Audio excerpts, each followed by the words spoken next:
आज हम एक ऐसी धरती पर पहली बार आए हैं। जब मैं पढ़ता था तो 6वीं किताब में सोशल साइंस और भूगोल शुरू हो जाता है। मैंने पढ़ा था कि पन्ना की धरती पे हीरे पैदा होते हैं। तो तब से बड़ा एक मन में था कि कब मैं पन्ना की धरती पर पहुंचूं, देखूं वहाँ हीरे होते कैसे हैं। और आज सच में आप लोगों के बीच में आकर के मुझे लग रहा है कि पन्ना की धरती हीरे तो उगलती है। आप लोगों ने शानदार वक्तव्य किए, शानदार बातें की।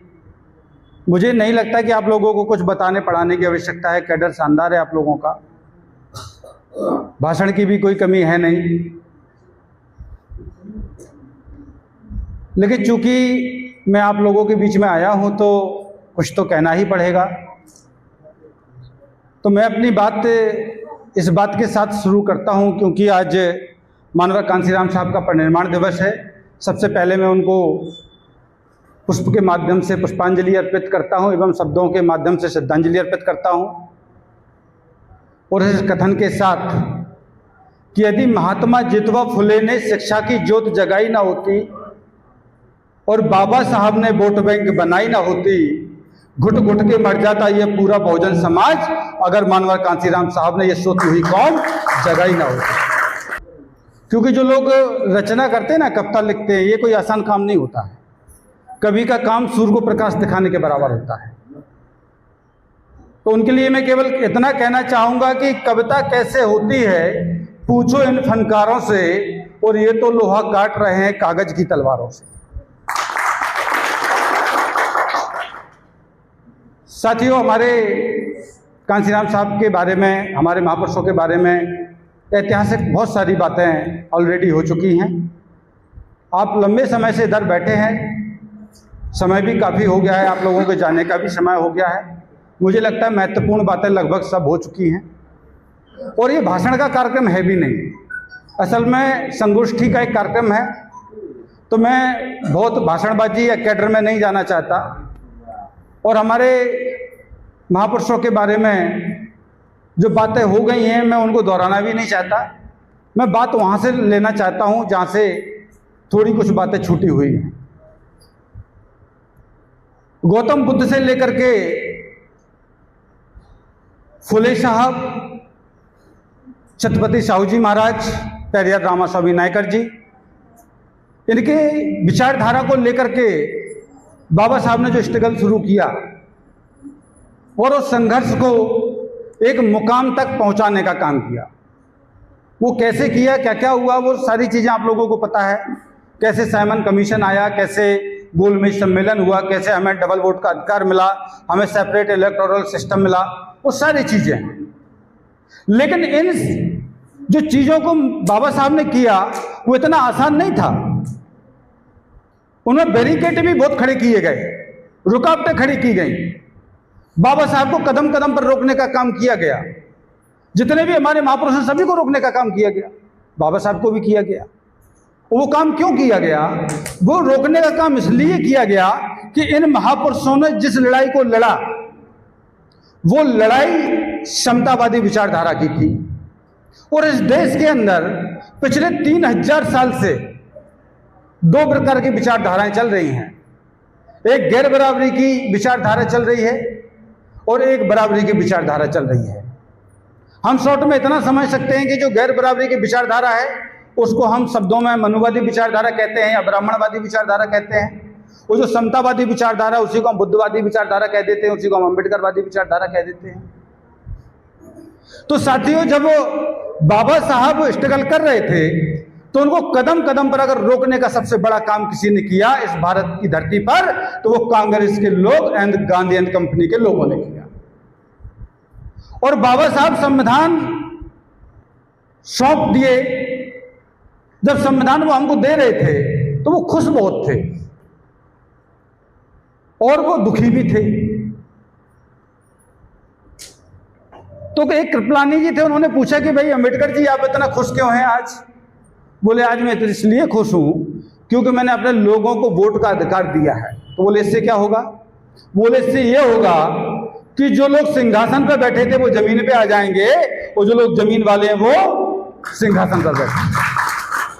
तो कृपलानी कहते हैं कि अम्बेडकर जी, ये खुशी ज़्यादा दिन तक आपकी चलने वाली नहीं है, क्योंकि मैं अपने आपके लोगों के वोट को खरीद लूंगा। और वोट की ताकत को आप समझिए, 1 मैन 1 वोट 1 वैल्यू। एक आदमी की एक वोट होगा और एक वोट की एक जैसी कीमत होगी।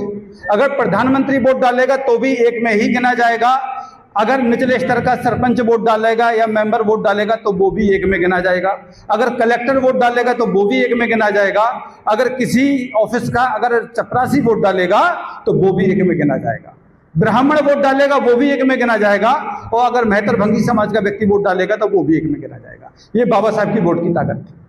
तो उन्होंने कहा हम आपके वोट को खरीद लेंगे और सरकार हम अपनी बना लेंगे।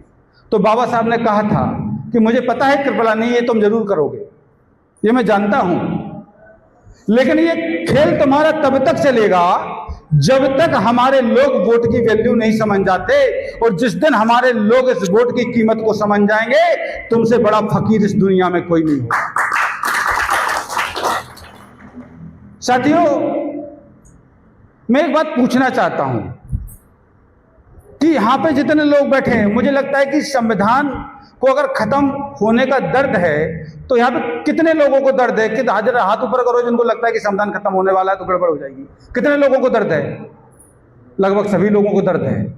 पर मैं आप लोगों से पूछना चाहता हूं एक और बात, ईमानदारी से बताना, कितने घरों में संविधान की किताब है? अब हाथ ऊपर करो। अब आप समझ रहे हो हमारी लड़ाई कमजोर क्यों है? क्योंकि जिससे हमें ताकत मिलनी है या जिससे हमें ताकत मिलती है वही चीज हमारे यहां नहीं है, और जो चीज हमारे घरों में नहीं होने चाहिए वो कचड़ों की तमाम किताबें हमारे घरों में भरी पड़ी हैं। समस्या इस बात की नहीं है कि हम कमजोर हैं, समस्या इस बात की है कि दुश्मन को मजबूत करने वाले ही हम हैं, क्योंकि उनकी विचारधारा को मजबूत हम कर रहे हैं। तो साथियों, जब बाबा साहब संविधान दे दिए, 1952 की मैं बात बताता हूं। 1952 में जब पहला आम चुनाव हुआ, बाबा साहब लोकसभा का चुनाव लड़े, उनके विरोध में बाबा साहब के ही पीए कजरोलकर को, नारायण कजरोलकर को चुनाव लड़ाया गया और नारायण कजरोलकर को 1,37,000 वोट पड़ा, बाबा साहब को 1,24,000 वोट पड़ा, और बाबा साहब 13,000 वोट से चुनाव हारे। कब? जब 50,000 वोट रिजेक्ट कराया गया। आज जो लोग चिल्ला रहे हैं ना कि वोट चोर गद्दी छोड़, ये वोट चोरी करना सबसे पहले कांग्रेस ने सिखाया, नहीं तो बाबा साहब 1952 में ही संसद में पहुंच गए होते और हो सकता है कि इस देश के प्रधानमंत्री बने होते। 1954 में दोबारा से भंडारा से चुनाव लड़े बाबा साहब, फिर उनके करीबी अशोक मेहता को चुनाव लड़ाया गया तोड़ करके, और पैसे को पानी की तरह बहाया गया, और जब पानी की तरह बहाया गया उस चुनाव में भी वोट चोरी का काम हुआ, और बाबा साहब को 1954 में फिर चुनाव हराया गया। लेकिन बाबा साहब की काबिलियत ये थी, क्योंकि उनको इतना नॉलेज था, उनको फादर ऑफ लॉ कहा जाता है, फादर ऑफ इंडियन कॉन्स्टिट्यूशन कहा जाता है। अभी जो लोग चिल्ला रहे हैं ना कि BN राव, आप कभी गूगल पर सर्च करना, BN राव बाबा साहब को चाय पिलाते नजर आते हैं। बाबा साहब के सामने कोई उनकी हैसियत नहीं थी। तो बाबा साहब को प्रथम कानून मंत्री बनाया गया। बाबा साहब ने वो मंत्री पद इस शर्त पे लिया कि अगर आप मेरे कहने से, हमारी बहनें आप थोड़ा ध्यान से सुनिए, मैं आपके मतलब की बात बता रहा हूं। बाबा साहब ने वो पद इस शर्त पे लिया कि अगर मेरी 2 बातें मानी जाएंगी तो ही मैं आपकी कैबिनेट में मंत्री बनूंगा। पहला, हिंदू कोड बिल आपको पारित करना पड़ेगा। दूसरा, काका कालेकर की रिपोर्ट को आपको लागू करना पड़ेगा। हिंदू कोड बिल क्या था? हिंदू कोड बिल में देश की सारी महिलाओं के लिए सारे अधिकार थे जो मनुस्मृति में नहीं थे। मनुस्मृति में तो औरत को मतलब क्या क्या कहा गया, मैं यहां से बोल भी नहीं सकता। इतनी गालियां महिलाओं को दी गई हैं, उनको उपयोग की चीज को समझा गया है। उनके लिए लिखा गया है कि मां भ्रष्ट जल फूट के आ रही, जिम स्वतंत्र हो बिगड़े नारी।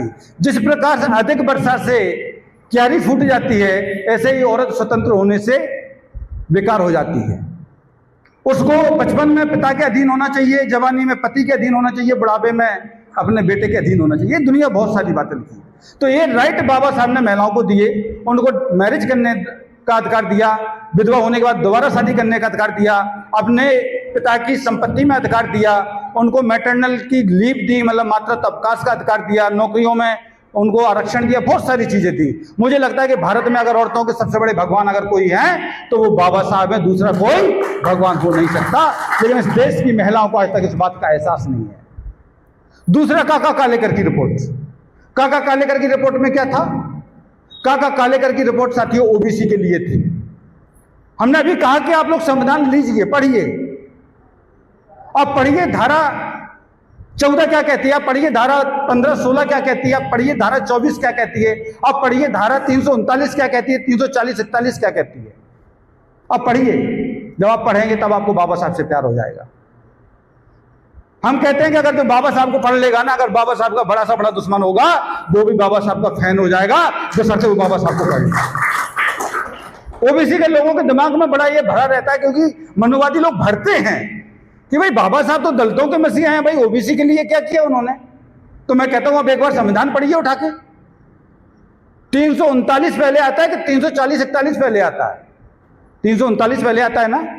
339 में बाबा साहब ने लिखा है कि the president of India shall appoint the commission for emancipation of OBC. इस देश का राष्ट्रपति एक कमेटी नियुक्त करेगा इस देश के ओबीसी के उत्थान के लिए। लेकिन कांग्रेस के लोगों ने बाबा साहब को रोकने के लिए, उसमें चूंकि पूरा संविधान इंग्लिश में लिखा गया और इंग्लिश की जो टर्मिनोलॉजी है उसको हमारे लोग समझ नहीं पाते हैं। उन्होंने जो बाबा साहब ने लिखा था, उन्होंने लिखा था the president of India shall appoint the commission. Shall शब्द को लिखाया, पर कांग्रेस के लोगों ने कहा सेल हटा के में लगाओ।